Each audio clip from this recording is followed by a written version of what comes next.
Bonjour et bienvenue sur jaicompris.com. Alors l'exercice qu'on va traiter maintenant, son intérêt c'est que c'est un très bon exercice de révision sur les nombres complexes. Pourquoi? Parce qu'on va revoir la notion de forme algébrique, de forme exponentielle, de module, d'argument, également d'équation, de cercle.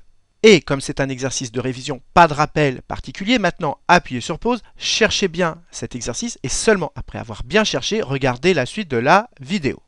Donc, allons-y, corrigeons cet exercice. Et déjà, on va faire un schéma pour traduire l'énoncé. On nous dit qu'on a une fonction f qui a un point m, qui a un point m. Cette fonction f, elle va associer un point m'.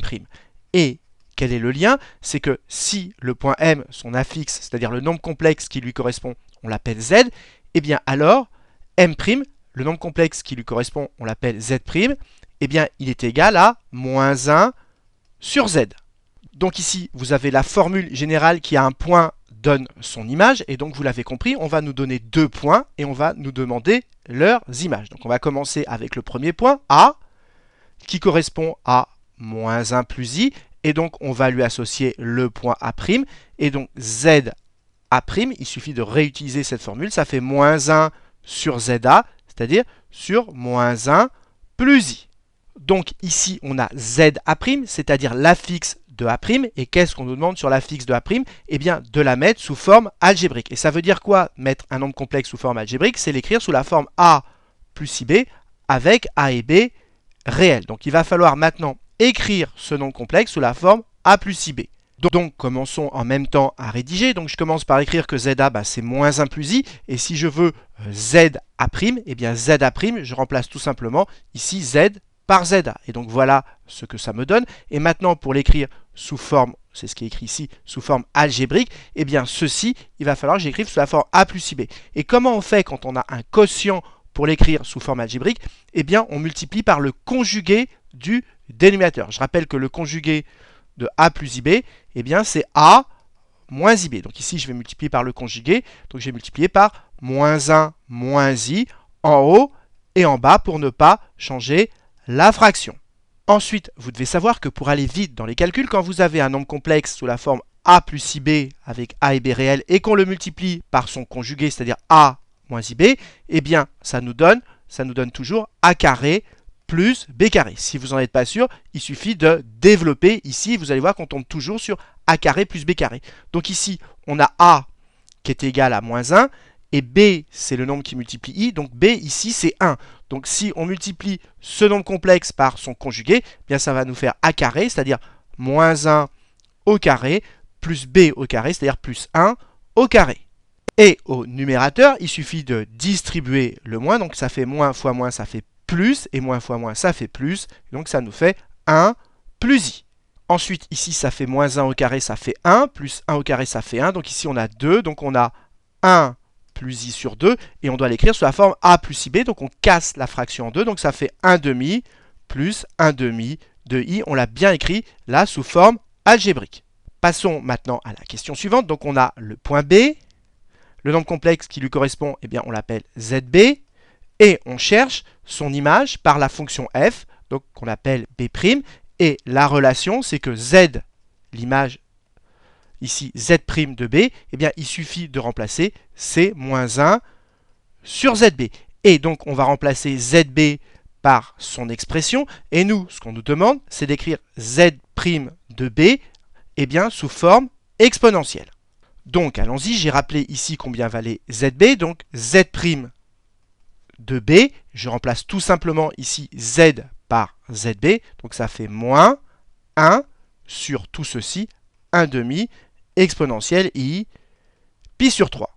Et nous, ce qu'on nous demande, c'est d'écrire Z' de B sous forme exponentielle. Ça veut dire quoi sous forme exponentielle? Ça veut dire sous la forme R exponentielle I alpha, mais faites bien attention avec R qui est un nombre positif. Donc déjà, on va arranger la fraction. Quand vous avez 1 sur 1 demi, vous savez que diviser, c'est multiplier par l'inverse, ça revient à faire 1 fois l'inverse de 1 demi, c'est-à-dire 2. Donc 1 sur 1 demi, ça fait tout simplement 2. Donc déjà, tout ceci, ça fait 2. Donc ici, ça va me faire moins 2. Et maintenant, je vais traiter 1 sur exponentielle I pi sur 3. Et là, vous devez savoir, les exponentielles, ça marche comme les puissances. 1 sur exponentielle I alpha, eh bien c'est égal à exponentielle moins i alpha. Ça, c'est une règle très importante. Donc ici, 1 sur exponentielle i pi sur 3, eh bien ça va nous donner exponentielle moins i pi sur 3. Maintenant, faites bien attention, ça ressemble à une forme exponentielle r exponentielle i alpha. Le problème, c'est qu'ici, on a un nombre négatif et nous, on veut un nombre positif. Eh bien, qu'est-ce qu'on va faire? Déjà, on va faire ressortir le moins à l'aide d'un moins 1. Donc, ça fait moins 1 que multiplie 2 exponentielle moins i pi sur 3. Et maintenant, le moins 1, on va l'écrire sous forme exponentielle. Et pour savoir écrire moins 1 sous forme exponentielle, je pense à faire un schéma. Donc ici, j'ai fait mon cercle trigo, c'est-à-dire de centre O et de rayon 1. Et ensuite, je place moins 1, c'est-à-dire le point qui correspond à moins 1. Et bien, moins 1 correspond à ce point-là. Et donc, regardez, il est sur le cercle trigo. Et vous savez donc que moins 1, si je l'écris sous forme exponentielle, ça va être R exponentielle I alpha. R, c'est le module, ça correspond à la distance par rapport à l'origine. Mais ici, la distance entre moins 1 et l'origine entre ces deux points, eh bien, cette distance, elle est égale à 1. Vous voyez qu'ici, on tourne d'un demi-tour, donc on tourne de pi, donc ça veut dire que alpha est égal à pi. Donc moins 1, comment il s'écrit sous forme exponentielle? Il s'écrit une fois exponentielle i pi, autrement dit, il s'écrit tout simplement exponentielle i pi. Donc ici, à la place de moins 1, je peux mettre exponentielle i pi. Maintenant, ici, je vais arranger. Vous savez que quand on multiplie des exponentielles, ça marche comme les puissances. Eh bien, les exposants s'additionnent. Donc 2, je le mets devant, et ça fait exponentielle i pi moins i pi sur 3. Et si ici j'arrange, je vais le faire au brouillon à part, je vais mettre i en facteur et il va me rester pi moins pi sur 3. Et pi moins pi sur 3, ça fait 2 pi sur 3. Donc ici, ça va me faire 2 exponentielle i 2 pi sur 3. Et cette fois-ci, j'ai bien écrit z' de b sous forme exponentielle puisque je l'ai écrit sous la forme r positif exponentielle iθ. Passons maintenant à la question 1c. On nous demande de placer A, B, A' et B'. Et vous devez savoir que si un nombre complexe Z s'écrit sous la forme A plus IB avec A et B réels, A correspond aux abscisses et B correspond aux ordonnées. Donc commençons à placer A qui correspond à ce nombre complexe. Donc ici, moins 1 correspond aux abscisses et le nombre qui multiplie I, donc comme I est tout seul, c'est sous-entendu fois 1, et bien 1 correspond aux ordonnées. Donc on est à moins 1 sur les abscisses et 1 sur les ordonnées, donc A est ici. Ensuite, exactement pareil pour A'. A' correspond à ce nombre complexe, donc ici on est à 1 demi en abscisse et 1 demi en ordonnée, 1 demi en abscisse, 1 demi en ordonnée, donc A' correspond à ce point. Maintenant, il va falloir placer B, et là c'est un peu différent parce que ZB est écrit non pas sous forme algébrique, mais sous forme exponentielle, c'est-à-dire sous la forme R exponentielle I alpha avec R positif. Donc R correspond à la distance par rapport à l'origine, et alpha correspond à l'argument. Donc ici, ça veut dire quoi que R vaut 1,5? Eh bien, ça veut dire que le point B, il se situe à une distance à l'origine qui vaut 1,5. Donc il est sur un cercle de centre O et de rayon 1,5. Donc ça veut dire, comme ici j'ai le module, ça veut dire que la distance entre B et l'origine c'est 1,5, donc B se situe sur le cercle de centre O et de rayon 1,5 que j'ai représenté ici. Ici je suis bien à 1,5. Mais le problème c'est que où est B sur ce cercle? Eh bien pour cela je vais avoir besoin de l'argument qui est pi sur 3. Et moi, ce que je sais dans mon cours, c'est d'utiliser le cercle trigo. Donc ici, je refais un schéma au brouillon. Donc ici, j'ai l'origine. Et là, je suis à 1. Donc ici, c'est le cercle trigo. Et vous devez savoir que pi sur 3, ça correspond à ce point-là. Pi sur 3, ça correspond à ce point-là. Et ici, l'abscisse, c'est 1,5. Donc ici, il faut que je me mette à 1,5 en abscisse. Et sur le cercle trigo, je serai à pi sur 3. Donc je me mets à 1,5 en abscisse. Donc là, ici, je suis bien à 1,5. Et attention, je suis sur le cercle trigo, donc le cercle de centre O et de rayon 1.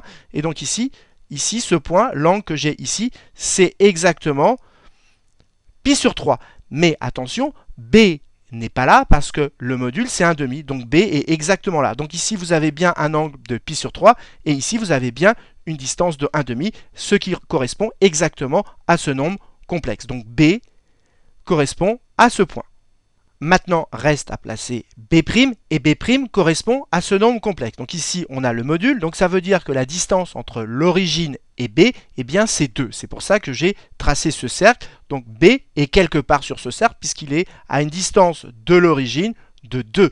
Maintenant, il faut penser à utiliser l'angle qui vaut 2 pi sur 3. Et vous devez savoir que 2 pi sur 3, ça correspond à ce point-là. Et ici, si on est sur le cercle trigo, ici on est à moins 1,5. Donc c'est exactement ce que je fais ici. Je me mets à moins 1,5 en abscisse et je suis sur le cercle trigo. Donc ici, j'ai un angle ici qui mesure exactement 2π sur 3. Mais attention, je suis sur ce cercle-là rose. Donc ici, je prolonge la droite et voilà où se situe B'. Et cette question 1C, elle est intéressante parce qu'elle permet de bien voir si on a compris quand on a un nombre complexe écrit sous forme algébrique, eh bien de savoir où est le point correspondant. Et la même chose quand on a un nombre complexe écrit sous forme exponentielle.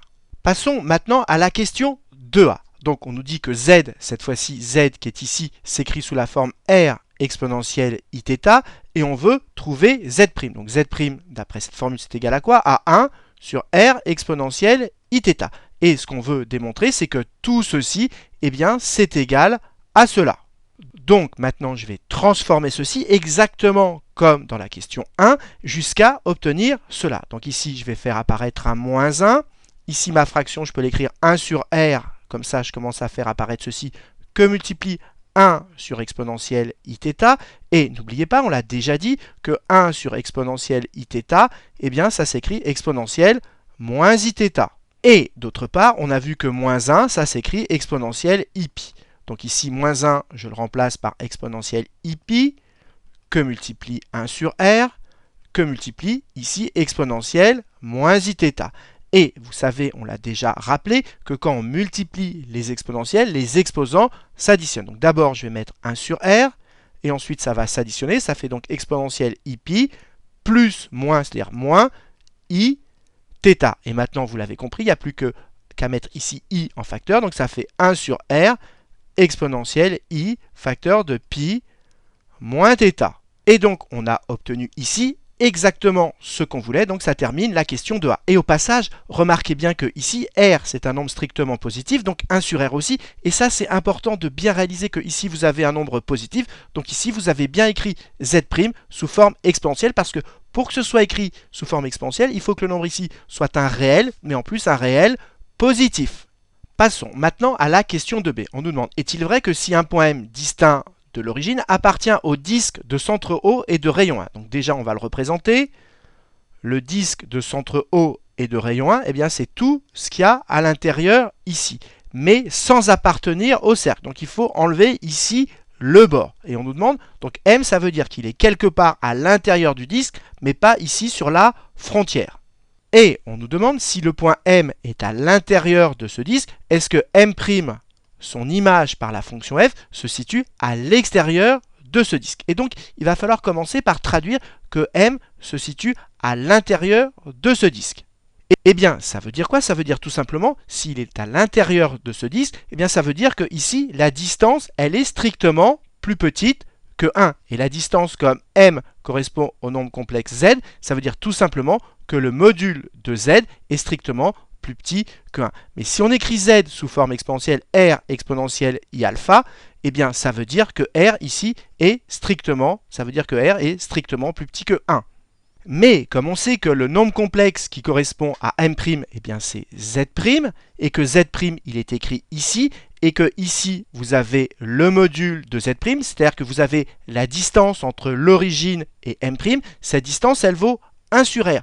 Mais comme R est plus petit que 1 en étant positif, eh bien 1 sur R, vous prenez 1 et vous le divisez par un nombre compris entre 0 et 1, eh bien ce résultat, il sera plus grand que 1. Donc 1 sur R sera plus grand que 1. Et comme ici, ça correspond au module, c'est-à-dire à la distance par rapport à l'origine, ça veut dire que la distance entre l'origine et M', 1 sur R, eh bien elle sera plus grande que 1. Donc oui, en effet, le point M' est à l'extérieur de ce disque. Et donc j'écris que si le point M d'affixe Z est à l'intérieur du disque, alors le module de Z qui correspond à la distance à l'origine, eh bien elle sera strictement plus petite que 1 et elle n'est pas égale à 0 parce que ce point M il est distinct de l'origine, donc il n'est pas confondu avec l'origine et donc la distance elle est non nulle. Donc elle est comprise cette distance entre 0 et 1. Donc ça veut dire que R est compris entre 0 et 1 et donc si on prend l'inverse de R, 1 sur R, eh bien si vous avez un nombre qui est compris entre 0 et 1, si vous prenez son inverse, il sera plus grand que 1.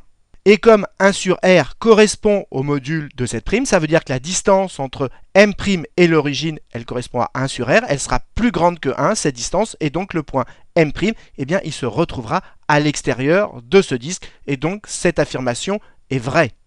Passons maintenant à la question 3a, on nous parle d'un cercle. Donc on commence par faire un schéma. Le cercle de centre K d'affixe moins 1,5. Donc ici, n'oubliez pas qu'un nombre complexe, quand il s'écrit sous forme algébrique moins 1,5, c'est sous-entendu moins 1,5 plus 0 fois i. Donc ça correspond aux abscisses et ça correspond aux ordonnées. Donc ça veut dire moins 1,5 en abscisse et 0 en ordonnée. Donc si ici on considère qu'on est à moins 1, eh bien ici on sera à moins 1,5. Donc ici ce point correspond à K.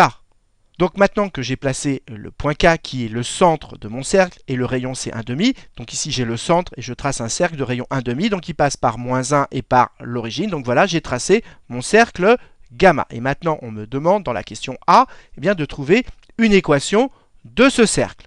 Et bien pour trouver une équation de cercle, il faut trouver une condition pour qu'un point M quelconque appartienne à ce cercle ou pas. Et bien c'est tout simple, il faut que cette distance MK eh bien, elle soit égale à 1,5 pour que le point M appartienne à ce cercle. Et donc j'écris tout simplement qu'un point M quelconque du plan de coordonnées xy, eh bien, il appartient à gamma, à ce cercle, si et seulement si cette distance MK, elle est égale à 1,5. Et maintenant, je vais basculer en coordonnées. Donc, il n'y a plus qu'à appliquer la formule pour calculer la longueur MK. C'est l'abscisse du point M, donc x, moins l'abscisse de K, c'est-à-dire moins 1,5, le tout au carré, plus pareil en y, l'écart en y, donc ça fait 0, pardon, ça fait y pour m moins 0 pour k, puisque l'ordonnée de k c'est 0, le tout au carré, avec une racine autour, et bien tout ceci est égal à 1,5. Et maintenant il n'y a plus qu'à arranger, comme ici tout est positif des deux côtés, on peut donc élever au carré, ça reste équivalent, donc j'élève au carré, ici il va me rester x moins moins, ça fait donc x plus 1,5 le tout au carré, plus y au carré, j'élève au carré, ça fait sauter la racine, et donc de l'autre côté, j'ai 1,5 au carré, ce qui nous fait 1/4. Et maintenant, il n'y a plus qu'à développer, donc ça fait x au carré, plus le double produit, x fois 1,5 fois 2, x fois 1,5 ça fait 1,5 de x fois 2, ça fait donc x, plus 1,5 au carré, ce qui nous fait 1/4, plus y au carré égale 1/4, les 1/4 s'éliminent, et donc il me reste exactement ce qu'on voulait, x au carré plus x plus y au carré égale 0. Et donc on a démontré qu'un point M appartient à ce cercle si et seulement si ses coordonnées vérifient cette équation. Donc ça termine la question 3a. Passons maintenant à la question 3b. Cette fois-ci, on nous dit que z, on va l'écrire sous la forme x plus y. Et ce qu'on veut, c'est avoir z' sous forme algébrique. Donc z' vaut, ici on a moins 1 sur x plus y. Et il va falloir écrire tout ceci sous la forme a plus ib avec a et b réels. Donc j'ai commencé à écrire z' sous la forme moins 1 sur x plus y, et comme je veux z' sous forme algébrique, eh bien je veux un réel et non pas un nombre complexe avec des i au dénominateur. Et pour me débarrasser des i, eh bien on multiplie par le conjugué du dénominateur, c'est-à-dire je multiplie par x moins y, mais si je multiplie au dénominateur, il faut que je fasse pareil au numérateur pour ne pas changer la fraction. Ensuite, on a rappelé tout à l'heure que quand on a a plus ib qu'on multiplie par a moins ib, on obtient a carré plus b carré. Donc ici, c'est exactement ceci. Donc on obtient x au carré au dénominateur plus y au carré. Et au numérateur, on distribue le moins. Donc moins fois x, ça fait donc moins x. Et moins fois moins, ça fait plus iy. Et maintenant, on n'oublie pas que ici, x et y, eh bien, ce sont des réels. Et donc ici, au dénominateur, eh bien, maintenant, on a un réel. Et donc, on va casser cette fraction en deux. Donc, on va avoir moins x sur x au carré plus y au carré plus i. Et qu'est-ce qui va me rester? Y sur x au carré plus y au carré. Et donc ici, z', on l'a bien sous forme algébrique parce que ceci, comme x et y sont des réels, eh bien ceci c'est un réel, ceci c'est un réel. On a bien écrit sous la forme a plus ib avec a et b réels. Et quand on a ceci, c'est bien la forme algébrique. Passons maintenant à la dernière question. On nous dit soit M un point distinct de haut appartenant à gamma. Donc ça veut dire que si M eh bien ses coordonnées c'est x et y, eh bien comme il est sur gamma, ses coordonnées vérifient cette équation. Et on nous demande d'en déduire que son image m' par la fonction f, eh bien elle va appartenir à cette droite. Donc déjà, cherchons au brouillon. Et regardez, on repère ici qu'on a x carré plus y au carré. Et ici, on l'a également. Donc qu'est-ce qu'on a envie d'écrire? On a envie d'isoler x au carré plus y au carré. Donc x au carré plus y au carré, c'est égal, je regroupe x de l'autre côté, et donc ça me fait moins x. Et donc ça veut dire que moins x que j'ai ici, c'est tout simplement, je peux le remplacer par x2 plus y2. Et comme j'ai la même quantité en haut et en bas, eh bien ici je vais pouvoir simplifier, je suis au brouillon pour le moment, ça va me faire quoi? Ça va me faire donc la même chose en haut et en bas, donc ça va me faire 1 plus i facteur de y plus x2 plus y2. Donc voilà à quoi va être égal z' sous réserve que le point M vérifie cette équation. Et maintenant, il n'y a plus qu'à comprendre ce qu'on a trouvé. Le point M', ici j'ai son abscisse, donc c'est 1, et son ordonnée c'est quelque chose que je peux l'appeler par exemple grand Y. Et donc ça veut dire que l'abscisse de M' c'est 1. Et donc si l'abscisse de M' c'est 1, eh bien ça veut dire que le point M', il se balade sur cette droite d'équation x égale 1. Donc on a démontré ce qu'il fallait trouver et maintenant il n'y a plus qu'à le rédiger. Et donc j'écris tout simplement que si je prends un point M de coordonnées xy qui appartient au cercle gamma, alors ces coordonnées vérifient cette équation. Ensuite, j'isole x carré plus y au carré qui est égal à moins x. Et donc du coup, quand je calcule z' avec cette condition, et bien du coup, je peux remplacer moins x comme je l'ai fait au brouillon par ceci. Et donc si j'arrange, ça fait 1 plus i facteur de quelque chose. Et donc ça veut dire que z', eh bien ici la partie réelle c'est 1, ça veut dire que le point M' qui correspond à z', eh bien son abscisse c'est 1, ça veut dire qu'il est sur la droite d'équation x égale 1 et ça termine cet exercice. Donc voilà, cette vidéo est maintenant terminée et si vous avez rencontré des difficultés lors de cet exercice, c'est tout à fait normal, mais ce qui est important c'est de le refaire seul sans regarder la correction pour être sûr de le maîtriser parfaitement. Et comme d'habitude, si vous avez apprécié cette vidéo, n'hésitez pas à la partager et à la liker.